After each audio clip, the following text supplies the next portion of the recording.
नमस्कार, news India देख रहे हैं आप। मैं हूं आपके साथ नीतू गुप्ता। शुरुआत करेंगे साउथ साइड की खबरों की। राज्यपाल आर.एन. रवि रामनाथपुरम जिले के दौरे पर हैं, जहां उन्होंने पहले किसानों से मुलाकात की, तो वहीं दूसरी तरफ मुथु रामलिंगा थेवर का दौरा किया। लोगों से भी यहां मुलाकात की है। राज्यपाल आर.एन. रवि ने किसानों से मुलाकात के दौरान किसानों को संबोधित किया और कहा, किसान भारत की रीढ़ है और भारत में कृषि सर्वोच्च प्राथमिकता है, इसीलिए हमें जैविक और प्राकृतिक खेती पर ध्यान देना चाहिए। इसके साथ ही उन्होंने कहा, भारत दूसरे देशों के लिए मददगार बन रहा है और भारतीय टीकों ने कोविड-19 महामारी से लड़ने में मदद की और भारत 2047 तक दुनिया का गुरु बन जाएगा। वहीं इसी के साथ एक दूसरे कार्यक्रम में भाग लेने राज्यपाल पहुंचे, जहां देवेंद्र कुला वेलर के सदस्यों ने राज्यपाल से उनकी जाति को अनुसूचित जाति सूची से हटाने की मांग की। समुदाय के नेताओं ने राज्यपाल से तमिलनाडु में जातिवार जनगणना कराने और वन्नियार समुदाय के लिए 10% आरक्षण रद्द करने की अपील की है।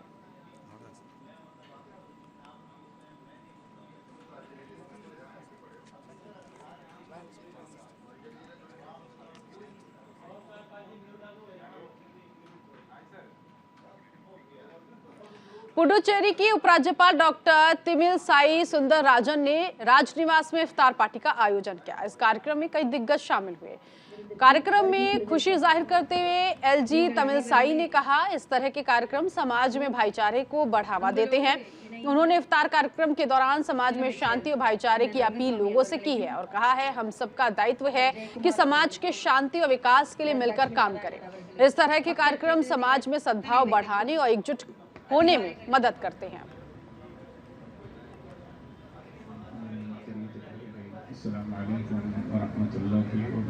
நம்முடைய வயிற்றுக்கு மாத்திரமல்ல,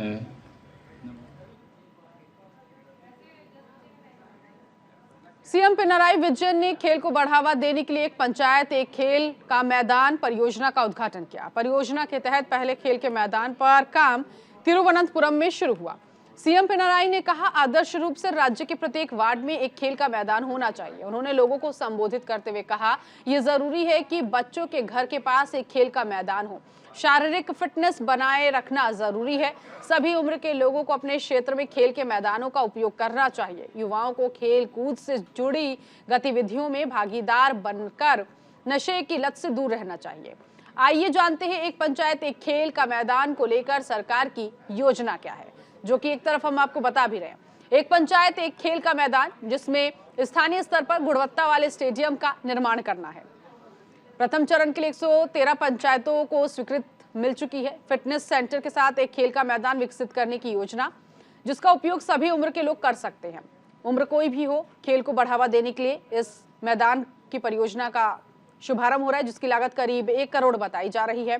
खेल के मैदान का निर्माण स्थानीय आवश्यकताओं के आधार पर तय किया गया है। संचालन और रखरखाव के लिए समितियों का गठन। इस परियोजना के अंतर्गत स्थानीय स्तर पर गुणवत्ता वाले स्टेडियमों का निर्माण करना है। इसका उद्देश्य खेल संस्कृति को बढ़ावा देना है। 450 स्थानीय निकायों के पास उचित खेल का मैदान नहीं है, इसीलिए 3 सालों में इन निकायों में खेल के मैदानों का विकास किया जाना, ये लक्ष्य रखा गया है। प्रथम चरण के लिए 113 पंचायतों की सूची तैयार करने की बात कही गई है। फिटनेस सेंटर के साथ एक खेल का मैदान विकसित करने की योजना, जिसका उपयोग सभी उम्र के लोग कर सकते हैं। लागत 1 करोड़ रुपए बताई जा रही है। खेल के मैदान का निर्माण स्थानीय आवश्यकताओं के आधार पर किया जाना है। संचालन के लिए या इसके रखरखाव के लिए एक गठन बनाया जाएगा, समितियों का एक गठन किया जाएगा और इसके तहत इस परियोजना को आगे बढ़ाया गया है, ताकि प्रदेश में खेल को बढ़ावा दिया जाए, खिलाड़ियों को आगे बढ़ाया जाए। लोकसभा चुनाव को लेकर लगातार कांग्रेस अध्यक्ष मल्लिकार्जुन खड़गे और नीतीश कुमार सहित कई नेता विपक्षी एकजुटता की कोशिश कर रहे हैं। इस बीच तमिलनाडु के सीएम एमके स्टालिन को पश्चिम बंगाल के सीएम ममता बनर्जी ने फोन किया और सीएम स्टालिन से बात करते हुए तमिलनाडु विधानसभा से पारित विधेयक का समर्थन किया, जिसमें किसी मसले को मंजूरी देने के लिए राज्यपाल के लिए समय सीमा तय करने की बात कही गई है। स्टालिन ने इसको लेकर पिछले दिनों गैर बीजेपी शासित राज्यों के सीएम को चिट्ठी लिखी। गवर्नर के लिए तय समय सीमा को लेकर दिल्ली के मुख्यमंत्री अरविंद केजरीवाल और सीएम पिनराई विजयन भी समर्थन कर चुके हैं।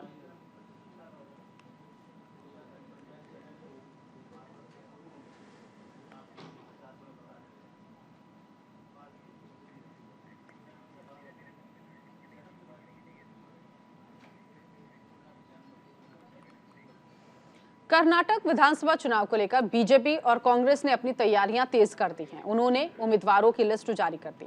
पंचायत जिस तरह से बैठी उसके बाद चुनाव प्रचार भी तेज कर दिया गया। दोनों ही पार्टियों ने अपने स्टार प्रचारकों की लिस्ट भी जारी कर दी है, लेकिन इन लिस्ट के कारण राजनीति में चर्चा का बाजार गर्म हो गया। एक तरफ जहां बीजेपी ने कट्टर हिंदू की छवि रखने वाले अपने फायर ब्रांड युवा नेता तेजस्वी सूर्य का नाम इस लिस्ट से हटा दिया, तो वहीं कांग्रेस ने राजस्थान के पूर्व डिप्टी सीएम सचिन पायलट और मध्य प्रदेश के पूर्व सीएम दिग्विजय सिंह को प्रचारकों की लिस्ट में शामिल नहीं किया।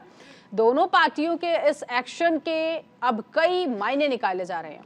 बता दें, कर्नाटक में इस बार एक चरण में ही विधानसभा चुनाव होने हैं।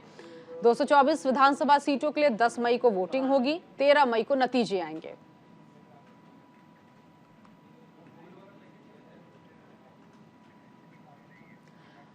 तो दोनों ही पार्टियों की तरफ से जो स्टार प्रचारकों की लिस्ट जारी की गई, इसमें फायर ब्रांड नेता का नाम नहीं था। अब ऐसे में इसके क्या मायने निकाले जाएं, ये समझने वाली बात होगी। लेकिन कर्नाटक विधानसभा की मौजूदा स्थिति पर अगर नजर डाले तो देखिए, एक तरफ पार्टी और एक तरफ सीट हम आपको दिखा रहे हैं। बीजेपी 119 सीट, कांग्रेस की बात करें तो 75 सीट, जेडीएस 28 और अभी खाली जो सीट है वो 2 हैं। कुल सीटें 224 जिन पर चुनाव होना है। 10 मई को चुनाव होगा, 13 मई को नतीजे आएंगे।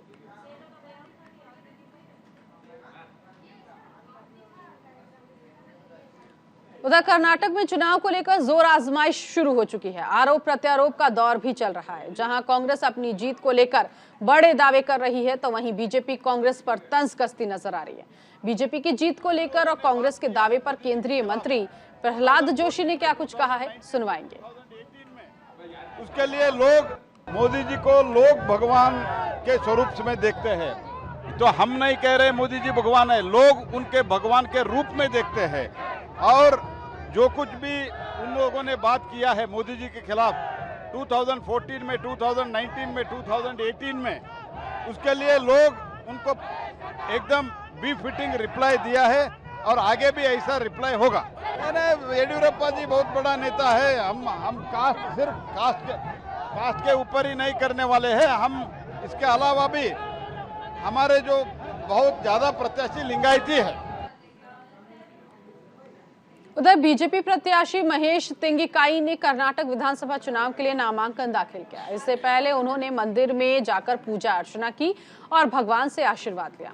नामांकन से पहले उन्होंने रोड शो किया, जहां बड़ी संख्या में पार्टी के कार्यकर्ता और समर्थक शामिल हुए। इस दौरान उन्होंने कहा, कांग्रेस वाले झूठ बोलने में माहिर हैं और धर्म के बीच आग लगाने वाली पार्टी है।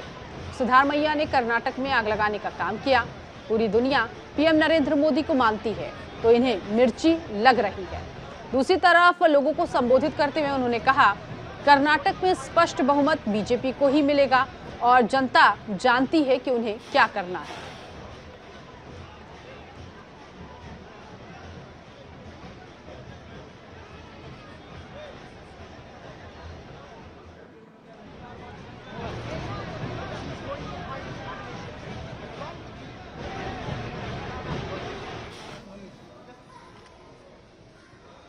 भारतीय जनता पार्टी सेंट्रल विधानसभा के क्षेत्र में भारी बहुमत से जीतेंगे। सबका आशीर्वाद हमारा साथ है, हमारा मतदार प्रभु भी हमारा साथ है। हमारा सभी कार्यकर्ता सब मिलजुल के इकट्ठा होकर सभी काम ले लिए ऑलरेडी। देखिए, भारतीय जनता पार्टी माननीय प्रधानमंत्री नरेंद्र मोदी जी और कर्नाटक में माननीय मुख्यमंत्री श्री बसवराज बोम्मई जी के नेतृत्व में बहुत बढ़िया काम हो रहा है। इसके लिए सब लोग भारतीय जनता पार्टी का माननीय नरेंद्र मोदी जी का हाथ इकट्ठा करने के लिए और नरेंद्र मोदी जी को साथ देने के लिए सब भारतीय जनता पार्टी को वोट देते। आने इस चुनाव में भारतीय जनता पार्टी कर्नाटक में पूर्ण बहुमत से और एक बार आएंगे। उधर कांग्रेस राज्यसभा सांसद इमरान प्रतापगढ़ी के विवादित बयान ने कर्नाटक चुनाव में अतीक अहमद की एंट्री करा दी है। इमरान प्रतापगढ़ी ने एक कार्यक्रम के दौरान विवादित बयान दे दिया। प्रतापगढ़ी के इस बयान को लेकर बीजेपी नेता और केंद्रीय राज्य मंत्री करंदलाजे ने सवाल खड़े किए हैं। शोभा करंदलाजे ने कहा कि ये सोचने वाली बात है कि कांग्रेस कर्नाटक चुनाव में ऐसे लोगों को अपना स्टार प्रचारक बना रही है। इससे पहले अखिलेश यादव समेत कई विपक्षी पार्टियों ने भी सवाल खड़े किए थे। दरअसल कई बार कार्यक्रमों में प्रतापगढ़ी को माफिया डॉन अतीक अहमद के साथ देखा गया था, जिसके चलते ऐसी कथित तौर पर खबरें आती रहती थी कि इनकी आपसी नजदीकियां हैं।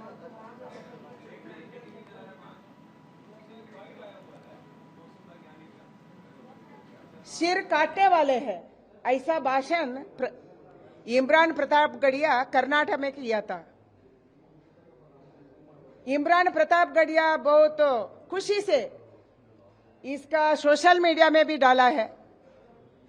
आतिक अहमद के साथ इसका रिश्ता था, वो भोजन में बुला रहा था, उसके ऊपर शायरी लिख रहा था, शायरी गा रहा था। इमरान प्रतापगढ़िया एक शायरी लिखने वाले और शायरी गाने वाले भी है। एंड इसका मंच पे शायरी का प्रोग्राम में आतिक अहमद आते थे एंड बैठते थे, उसके ऊपर वो शायरी गाते थे। ऐसा इमरान प्रतापगढ़िया को कर्नाटक इलेक्शन का स्टार कैंपेन का लिस्ट में कांग्रेस रखा है। ये कांग्रेस का हाथ अपराधियों का साथ है, कांग्रेस का हाथ देशद्रोहियों के साथ है। इसी से वो तो इमरान प्रतापगढ़िया जैसे लोगों को कांग्रेस पूरा देश में घुमाना चाहते हैं। ये कांग्रेस है। उधर पद्मनाभनगर से कांग्रेस उम्मीदवार रघुनाथ नायडू ने अपना नामांकन पत्र दाखिल किया। इस दौरान उनके साथ कार्यकर्ता और समर्थक मौजूद थे। नामांकन के बाद पत्रकारों से बात करते हुए उन्होंने कहा, कांग्रेस इस सीट से भारी मतों से जीत दर्ज करेगी, क्योंकि जनता बीजेपी के शासन से तंग आ चुकी है। बीजेपी के शासन ने प्रदेश में भ्रष्टाचार और बेरोजगारी को बढ़ावा दिया, इसीलिए जनता इस बार कांग्रेस को अपना पूरा समर्थन देगी।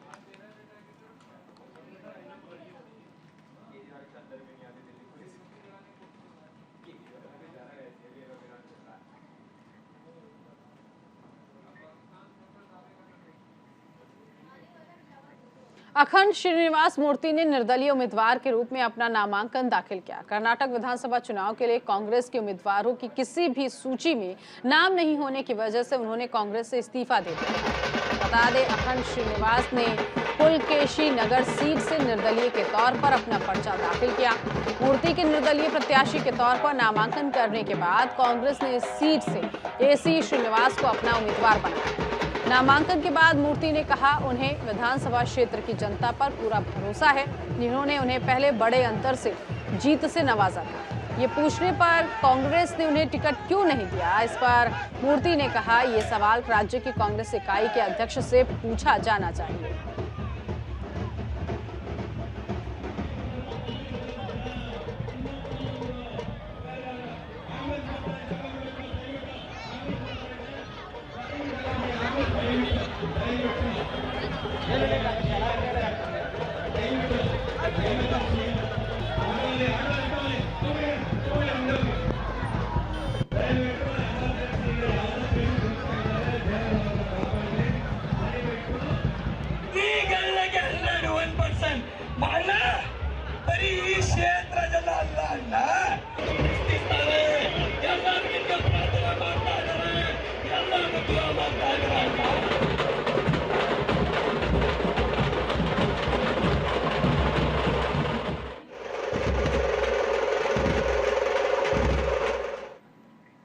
डीएमके नेता के कनिमोझी ने द अमेरिकन कॉलेज में आयोजित 142वें कॉलेज दिवस समारोह में हिस्सा लिया, जहां उन्होंने लोगों को संबोधित करते हुए कहा, युवाओं को समाज में क्या हो रहा है इस पर ध्यान देना चाहिए और नेता बनने और समाज में बदलाव लाने वाली आवाज बनने के लिए राजनीति में क्या हो रहा है इसमें गहरी दिलचस्पी लेनी चाहिए। के कनिमोझी ने छात्रों से अपील करते हुए कहा, याद करें कि कैसे कॉलेज उन लोगों के खिलाफ एक आवाज के रूप में अस्तित्व में आया। शिक्षा का प्रयोग समाज में बड़े बदलाव के लिए करें। हालांकि बहुत से लोग अभी भी चाहते हैं समाज में भेदभाव बना रहे, लेकिन युवाओं को इसके खिलाफ उठना चाहिए, ठीक उसी तरह जैसे कि पूर्व सीएम अन्नादुरई, करुणानिधि और रामासामी ने अपने पूरे जीवन संघर्ष में किया।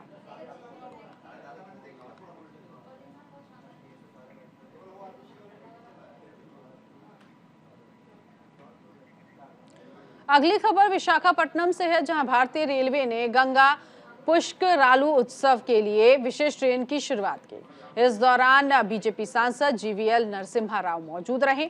बीजेपी कार्यकर्ताओं ने मिठाइयां बांटी और गंगा पुष्करालू जाने वाले सभी तीर्थयात्रियों की यात्रा मंगलमय होने की कामना की। इस ट्रेन का नाम विशाखापट्टनम बनारस रखा गया है, जो विशाखापट्टनम से रांची होते हुए वाराणसी तक चलेगी। वे विशेष ट्रेन 19 से 26 अप्रैल को विशाखापट्टनम से रवाना होगी, जबकि 20 और 27 अप्रैल को वाराणसी से विशाखापट्टनम आएगी। इसके साथ ही विशाखापट्टनम से वाराणसी तक कुल 11 ट्रेनें संचालित की जाएंगी। ये ट्रेनें मई में 5 दिन और जून में 4 दिन चलेंगी। आपको बता दें, गंगा पुष्करालू उत्सव 22 अप्रैल से 3 मई तक चलेगा।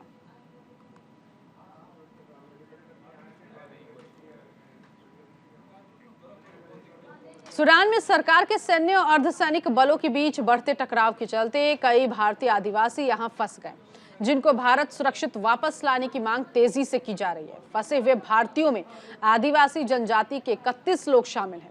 कर्नाटक राज्य आपदा प्रबंधन प्राधिकरण का कहना है, हमें संदेश मिला है कि कर्नाटक के रहने वाले 31 लोगों का एक समूह सूडान में फंसा हुआ है। हमने विदेश मंत्रालय को इसके बारे में सूचित कर दिया है। आदिवासी समूह को सूडान में भारतीय दूतावास के निर्देशों का पालन करने के लिए कहा गया है। बयान में कहा गया कि फिलहाल फंसे हुए लोग जहां हैं वहीं रहें और बाहर ना निकले। बता दें, विदेश मंत्रालय ने मामले को संज्ञान में लिया और इस पर काम किया है। एक के बाद एक किए गए ट्वीट्स में कांग्रेस के दिग्गज नेता ने भी भारत सरकार से हस्तक्षेप करने और सूडान में फंसे हुए लोगों को सुरक्षित देश वापस लाने की अपील की है।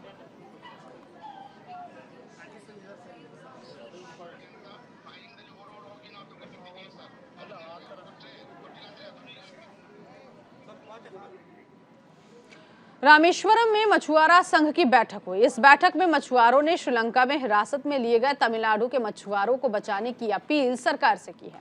बता दें, पिछले महीने श्रीलंका में भारतीय मछुआरों को गिरफ्तार किया गया था, जिसके बाद सीएम स्टालिन समेत भारतीय मछुआरों को छुड़ाने की अपील की गई थी।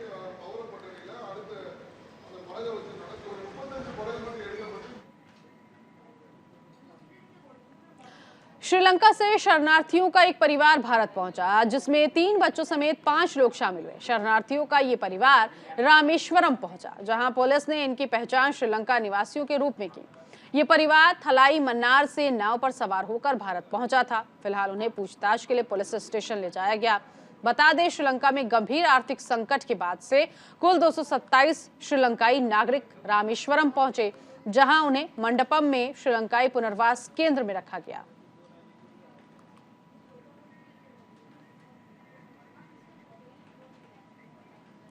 कर्नाटक के चिकमंगलुरु में हैरान कर देने वाला मामला सामने आया, जहां एक शख्स बीजेपी से टिकट मांगने के लिए मोबाइल के टावर पर चढ़ गया और कहने लगा अगर पार्टी से उसे चुनाव के लिए टिकट नहीं दिया जाएगा तो वो वहां से नहीं उतरेगा, जिसके बाद लोगों की भीड़ इकट्ठी हो गई। काफी मनाने के बाद शख्स जब नीचे नहीं उतरा तो पुलिस को सूचना दी गई। पुलिस के काफी समझाने के बाद किसी तरह से शख्स नीचे उतर आया। फिलहाल शख्स की करतूत लोगों के बीच चर्चा का विषय बनी हुई है।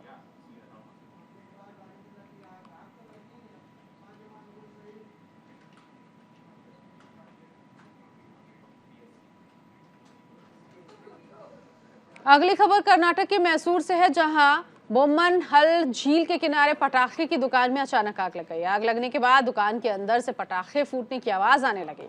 आग के दौरान आसमान में धुएं का गुब्बार देखने को मिला। आग पर काबू पाने के लिए दमकल कर्मियों को काफी मशक्कत करनी पड़ी।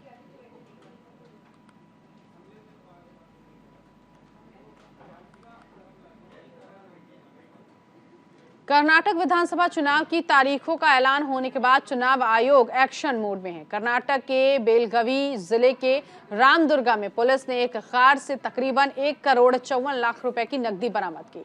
दरअसल रामदुर्गा पुलिस ने चेकिंग के दौरान एक कार को रोका। पूछताछ के लिए ये चेकिंग की गई। इसी दौरान उन्हें कार से 1,54,00,000 रुपए बरामद हुए। पुलिस ने नकदी को तुरंत जब्त कर लिया और आयकर विभाग को इस मामले की जानकारी दी। इसके साथ ही आरोपियों के खिलाफ केस दर्ज किया गया है। बता दें, राज्य में आदर्श आचार संहिता लागू होने के बाद से अब तक 76,70,00,000 रुपए नगद और 42,82,00,000 रुपए की शराब बरामद हो चुकी है।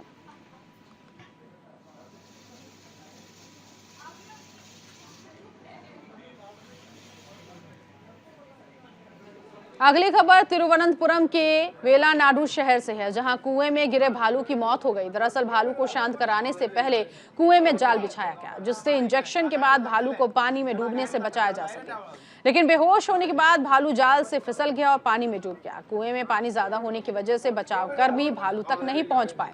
इसके बाद 2 मोटर की मदद से कुएं से पानी बाहर निकाला गया, जिसके बाद अग्निशमन कर्मी कुएं में उतरे और बेहोशी की हालत में भालू को बाहर निकाला। अस्पताल ले जाते समय रास्ते में भालू की मौत हो गई।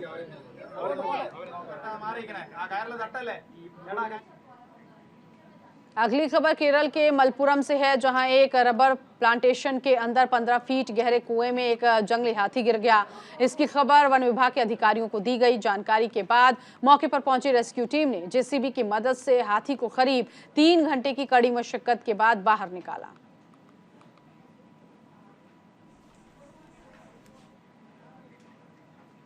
देश के कई हिस्सों में गर्मी ने दस्तक दे दी है। केरल में भी सूरज ने अपना तेवर दिखाना शुरू कर दिया। कोटायम में हीट वेव का कहर देखने को मिला, जिससे लोग परेशान हैं। ऐसे गर्मी हो रही है जैसे लोगों को बहुत परेशानी हो रही है और लोगों का जीना मुहाल हो चुका है। बता दें, यहाँ मार्च के ही महीने में पारा 54 डिग्री के पार पहुंच गया था। फिलहाल भीषण गर्मी को देखते हुए प्रशासन भी अलर्ट है। अप्रैल के महीने में बढ़ते तापमान ने सबको सकते में डाल दिया। केरल के जिन इलाकों में तापमान बढ़ा है, उनमें कन्नूर, कोटायम और अलपुझा मुख्य रूप से शामिल है। मौसम में आए अचानक बदलाव के बाद मौसम वैज्ञानिकों ने भी कहा कि आने वाले दिनों में इसी तरह से स्थिति होगी। तापमान में रिकॉर्ड बढ़ोतरी से हीट स्ट्रोक का खतरा भी बढ़ गया है। वैज्ञानिकों का ये भी कहना है कि जैसे जैसे तापमान में बढ़ोतरी होगी, हीट स्ट्रोक भी बढ़ेगा, ऐसी संभावना बनती हुई दिख रही है। और इसी के साथ इस बुलेटिन में अभी के लिए बस इतना ही। बाकी की तमाम खबरों के लिए बने रहिए न्यूज़ इंडिया के साथ। नमस्कार।